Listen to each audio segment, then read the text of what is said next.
என்னங்க தண்ணி குடிங்க, தண்ணி குடிங்க.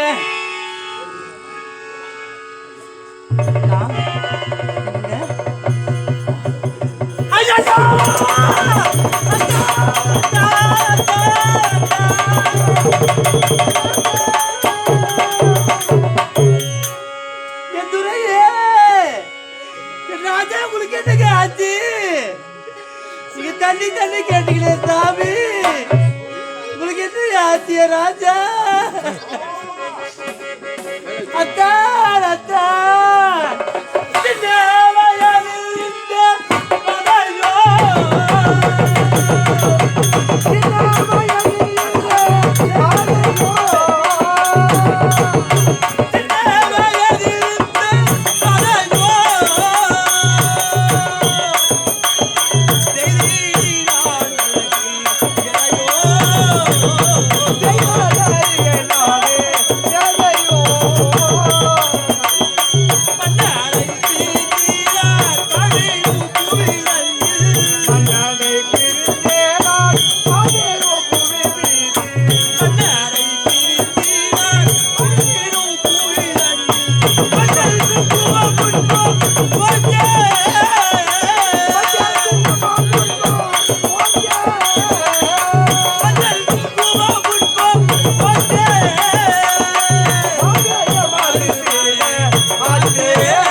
கல்யாணம் ஆச்சு.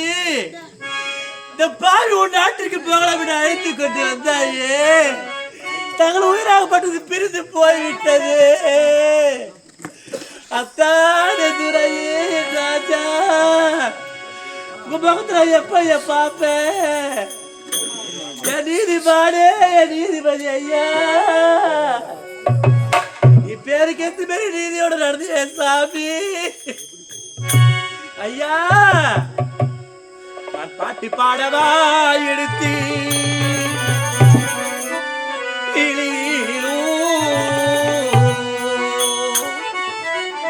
அது பாடி போச்சு கேளிலும் அது பாடவா எடுத்து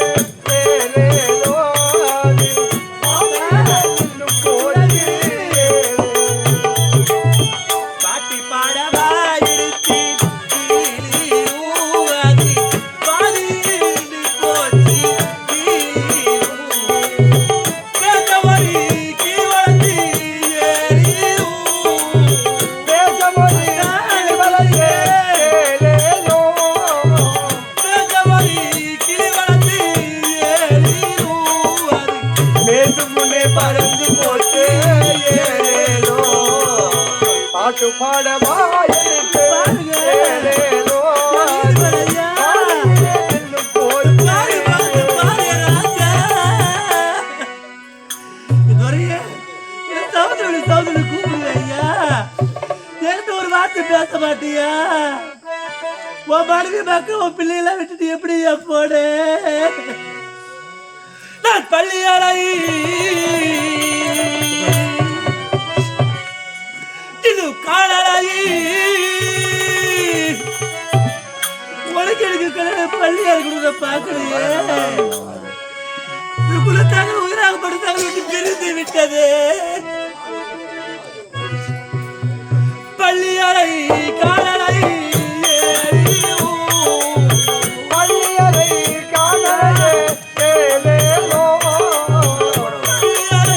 காலரை பால் எடுத்து கொடுக்கலையே பாட்டு பாடவாயிருக்கு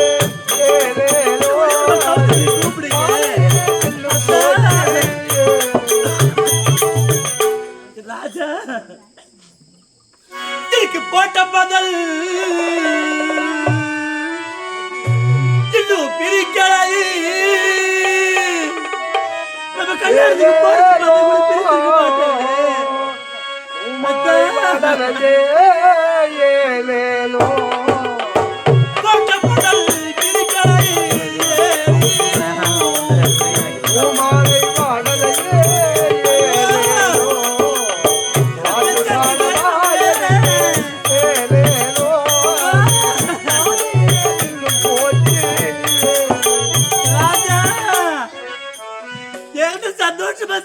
நினைச்சு வந்தியே உன் உயிர் உனக்கு எதை நினைச்சியா போச்சு அந்த பாடு எப்ப உனக்கு எப்படியா வந்தா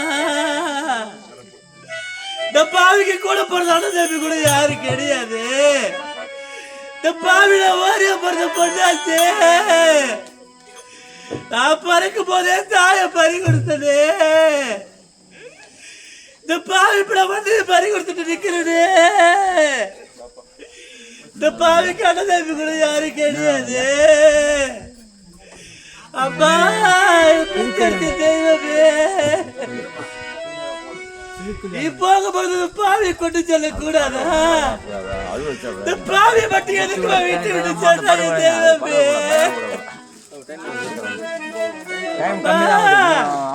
எனக்கு மாலே மடிவீழி எனக்கு மாலே மடிவீழி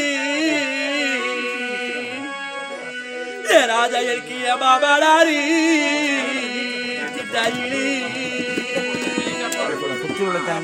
ராஜா சாமி கிழக்கிய மாலையே கழுத்திராக்கோ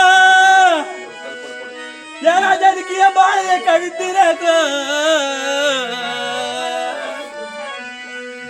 ராஜா கிய பாபாடாரே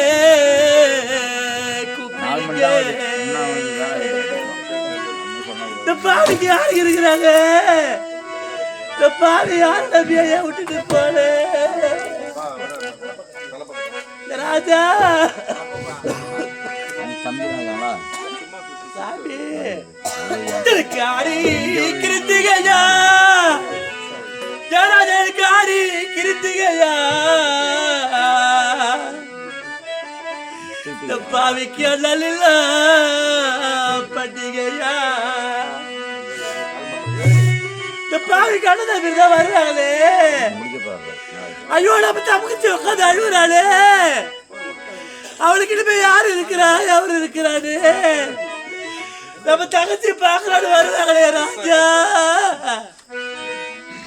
இந்த பாவி அதுக்கு கூட கொடுத்து வைக்கலையே பாவிடா ஓரே பிறந்த பொண்ணாச்சு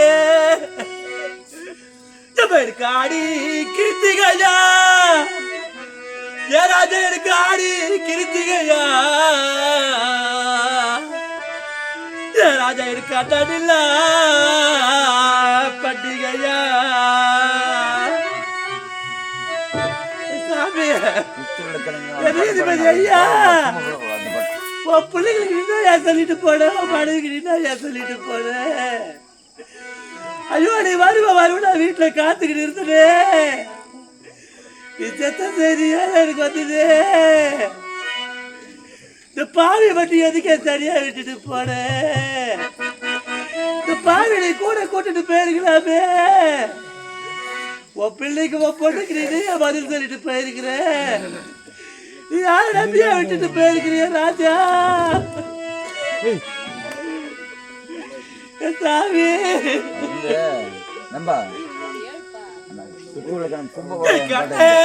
இருந்திருந்தா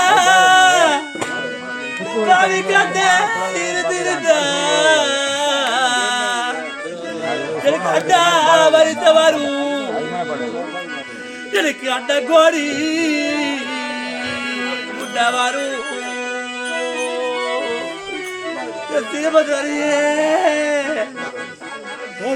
எதை நினைச்சியா வீட்டுக்கு வந்து கூட பழங்களை எப்படியே விட்டுட்டு போனேன் ராஜா என் நண்பு தான் முக்கியம் உயிர் தான் முக்கியம் சொல்லுவே என் நண்பு தான் உயிர் சொல்லுவே ஐயா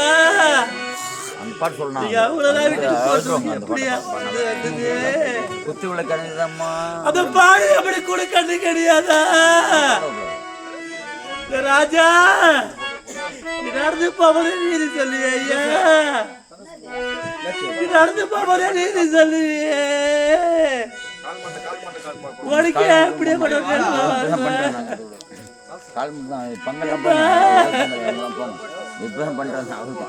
தாயி கிருத்திகையா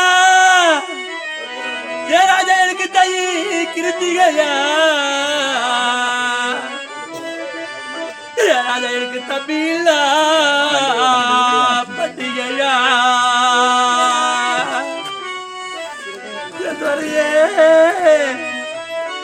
சாமி இத ஒரே ஒரு வார்த்தை கூப்பிட மாட்டியா உன் மனைவிட காக்காய கத்துருடு ஒரு வார்த்தை என்ன பேச மாட்டியா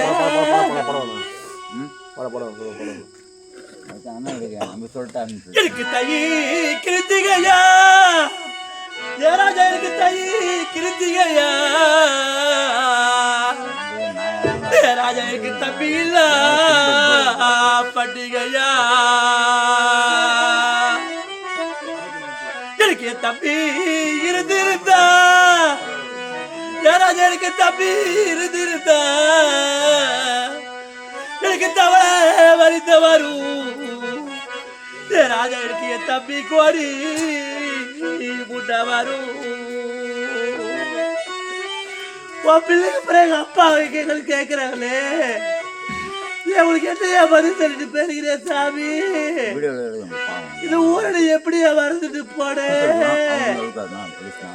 ஐயா எங்க நாடகம் வச்சாலும் கிளம்பி போயிடுவே வந்து எல்லாரும் பாப்பிய சாமி இதுக்கப்புறம் முகத்தை நான் பார்க்க முடியாதா இதுக்கப்புறம் முகத்தை நான் பார்க்க முடியாதா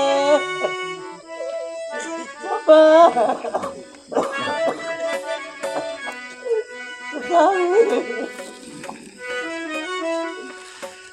தைக்கு கிளி வளர்த்து ஜெயராஜனுக்குடா தைக்கு கிளி வளர்த்து ராஜனுக்குடா தோரமா வேய விட்டு சாமி கிளிக்கதா தோர வேத கிளி ராஜனுக்கதா தோர வேத கிளி இந்த பாவிக்கு ஒரு அறிவு சொல்லி போகலை சீமதாரியே சொன்னது சொல்லு ஐயா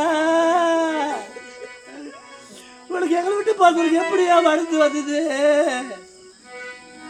உன் உயிர் போறபடி எதை நினைச்சேன் எதை நினைச்சியா உன் உயிர் போச்சியா சாமி சங்கமே நீதிபதி ஐயா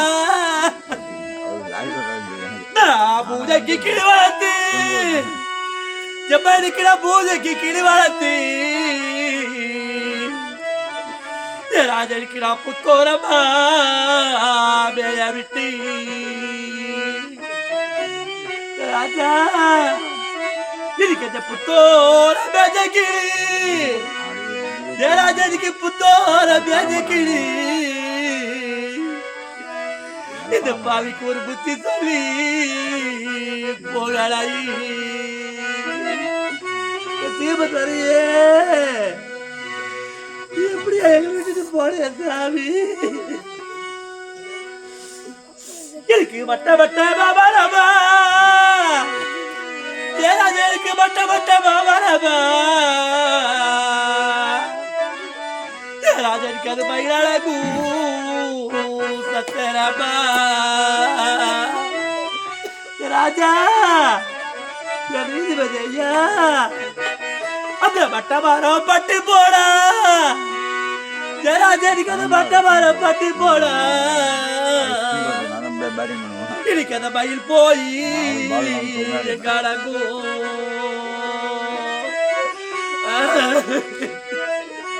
ராஜா ராஜாச்சி படக்கிற சொல்லி ஐயா உன் முகத்துலதான் முழிக்கிற சொல்லுவியே யார் முகத்துல எனக்கு முடிச்சுட்டு போன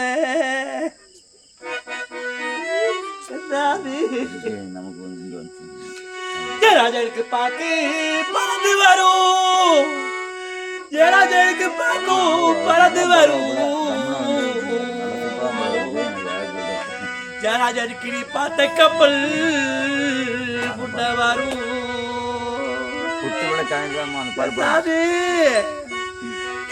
பார்த்த கப்பல் ஏற சொன்ன ஜெயராஜனுக்கு பார்த்த கப்பல் ஏற சொன்ன ராஜாடிக்கு ஒரு பழங்கப்பல்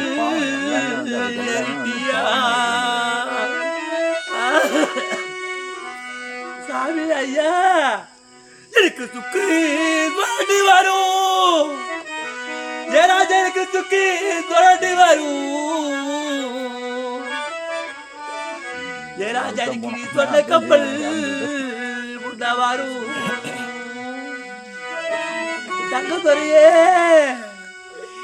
ரோட்ல போகும்போது சொல்லுவாரு ராஜா போல போராட நீதிபதி ஐயா இனிமே யார் ஐயா சொல்ல போறாங்க இந்த பாவிட தனி வருவாங்க நிக்கிறப்பா ஐயா எனக்கு துக்கி சுரண்டி வரும் ராஜா எனக்கு துக்கி சுரண்டி வரும் ராஜாக்கு நீ சொன்ன கப்பல் முன்னா வரும் ராஜா நீ சொன்ன கப்பல் ஏறாவே ராஜாக்கு நீ சொன்ன கப்பல் ஏறாவே நீ ஒரு சொர்க்க கப்பல் ஏறிட்டி சீவதரியே ஐயா சாமி துறையே இன்னொரு யார் பகத்தையா பாப்பேன் ராஜா ராஜா யார் ஐயா கூப்பிடுவேன் நீதிபதி ஐயா என் தங்க துறையே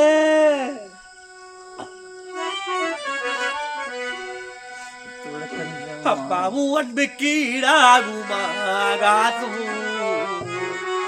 அப்பாவும் தேகத்தை மிஞ்சிடுமா தாய்ப்பாசு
ராஜா நீயே சென்று விட்டாய் நாளை அப்புறம் இருக்காங்க என் ராஜா பொட்டேதற்கு பூவேதற்கு மஞ்சள் தாடிதற்கு பட்டி விட்டே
அப்பா இந்த பாவிக்கு எது வேண்டாமே அத்தா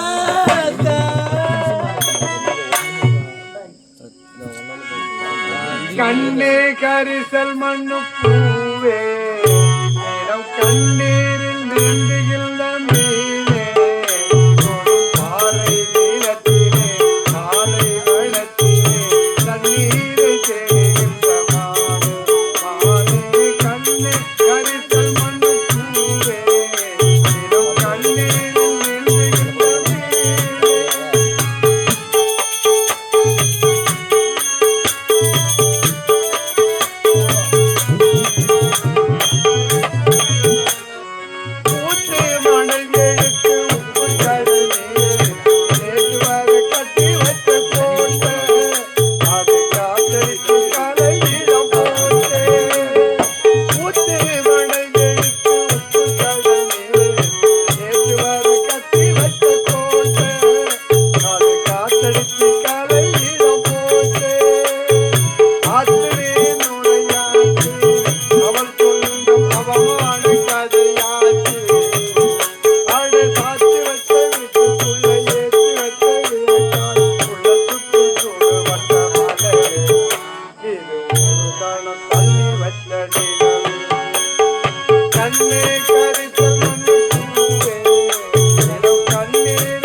இறைவனால் இப்போது யமதர்மனால்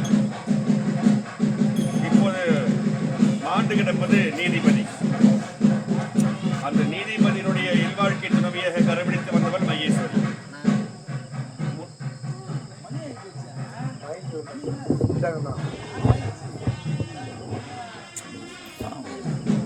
முதலில் கரம்பிடித்து வந்த மனையாருடைய அருமை செல்வங்கள் நிதேஷ், கீர்த்தனா, 2 பிள்ளைகள் வளர்ந்து ஆளாகி இருக்கும் பொழுது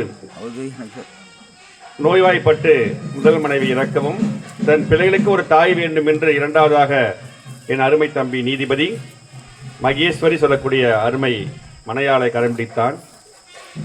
2 ஆண்டுகள் அந்த மனையாளுக்கு இல்லற வாழ்க்கை ஈடுபட்டு இறைவனால் அருமை தம்பி நீதிபதியின் உயிர் பிரிந்துவிட்டது. இப்போது மேடையில் இருப்பது நீதிபதி என்று நினைக்க வேண்டும். மதனபாலனாக இருந்தாலும் திருமணமாகி அன்றைக்குள் அவன் விதி முடிய வேண்டும் என்று இறைவனுடைய எழுத்து. திருமணமான அன்னைக்கு 24 மணி நேரம், ஒரு நாளைக்குள்ள அவன் விதி முடியணும்னு சொல்லிட்டு இறைவன் எடுத்து விட்டான். அதனால் யமதர்மன் உயிரை பிடித்து விட்டான். அதே போல்தான் முதல் மனைவி இறக்க வேண்டும், 2 பிள்ளை பிறக்க வேண்டும், 2 மனையாளை மணக்க வேண்டும், மணந்து 2 ஆண்டுகளுக்கு பிறகு இன்ப சுகத்தை கொடுத்து இறக்க வேண்டும் என்று நம்முடைய நீதிபதி அருமை தம்பியினுடைய விதி. அந்த விதியின் பிரகாரம் இப்பொழுது மாண்டு இருப்பது விதி. நீதிபதி சொல்லக்கூடிய அருமையான தம்பி இப்போது அருகே அமர்ந்து தன் மனையாள கணவன் போய்விட்டானே, என் வாழ்க்கை என்னாவது என்று புலம்பிக் கொண்டிருப்பது மகேஸ்வரி. சவுந்தரவல்லியாக இருந்தாலும் அழுவது மகேஸ்வரி என்று நினைக்க வேண்டும். அதான் உண்மையான இந்த கதையினுடைய அம்சமே. மாண்டு இருப்பது நீதிபதி, மனையால் அழுது புலம்புவது எனக்கு மாங்கல்யம் போய்விட்டதே, இனிமேல் எங்கள் குடும்பத்தை யார் பார்ப்பார்கள். உண்மையானது. 10 மாதம் சுமந்து ரத்தத்தை பாழாக்கி 3 ஆண்டுகள் வரை இடுப்பில் சுமப்பால் தாய். 3 வயசு வரைக்கும் ஒரு பிள்ளை சுமக்க முடியும். ஆனால் தந்தையாகப்பட்டவன் அந்த பிள்ளை தான் படுகின்ற கஷ்டத்தை உணரக்கூடாது என்று ஆயுள் முழுவதும் ஒரு பிள்ளைக்கு பாடுபடுவன் தந்தை, தோளில் சுமப்பவன். அப்படிப்பட்ட தோளில் சுமக்கின்ற நீதிபதி கீர்த்தனாவையும் நித்திஷமி இப்போது மகேஸ்வரையும் மூவரையும் விட்டுவிட்டு பிரிந்து விட்டான். அப்படிப்பட்ட அந்த 3 ஜீவன்களும் எந்த இடையும் இல்லாமல் நிம்மதியான வாழ்க்கை இறைவனால் கிடைத்து வாழ வேண்டும் என்றுதான் இந்த மோட்ச சாம்ராஜ்யம் நாடகம். இப்போது மனையாளுக்கு இப்போது திருமாங்கல்யம் சூட்டிய மாங்கல்யத்தை இப்போது இறைவனரால் மீண்டும் எடுக்கவும் இப்போதும் இந்த மாங்கல்யத்துக்காக அழுது கொண்டிருக்கின்றார்கள்.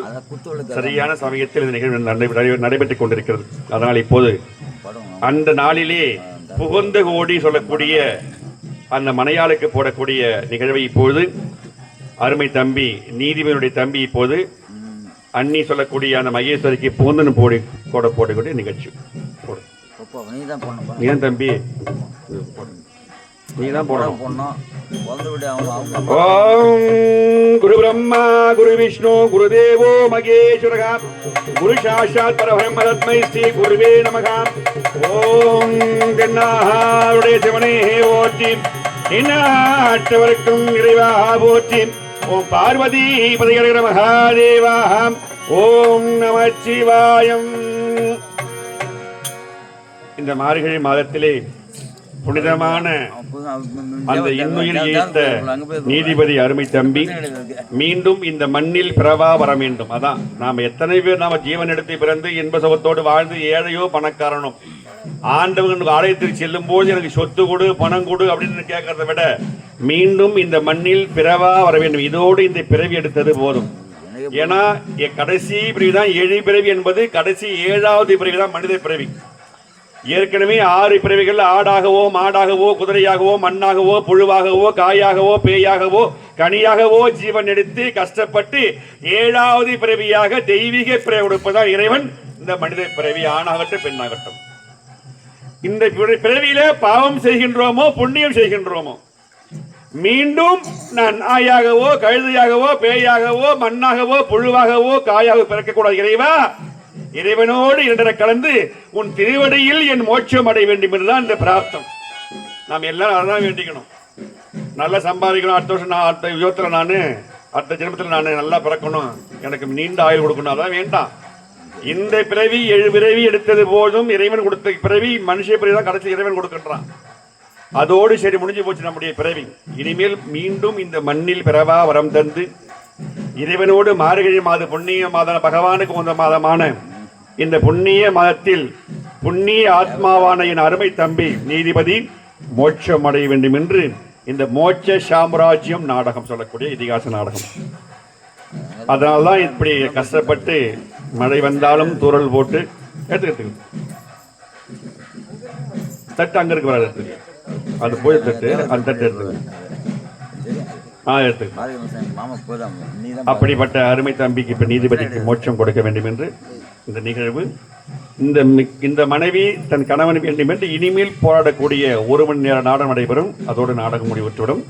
அதனால இப்பொழுது நீதிபதிக்கு பூந்தன் கோடி போட்டு விட்டது. நீ பாப்பா. இப்போது அடைக்கலம் செய்யக்கூடிய நிகழ்வு.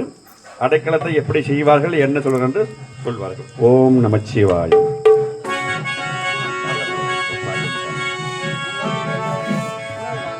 கணவரே இருந்து விட்டார்.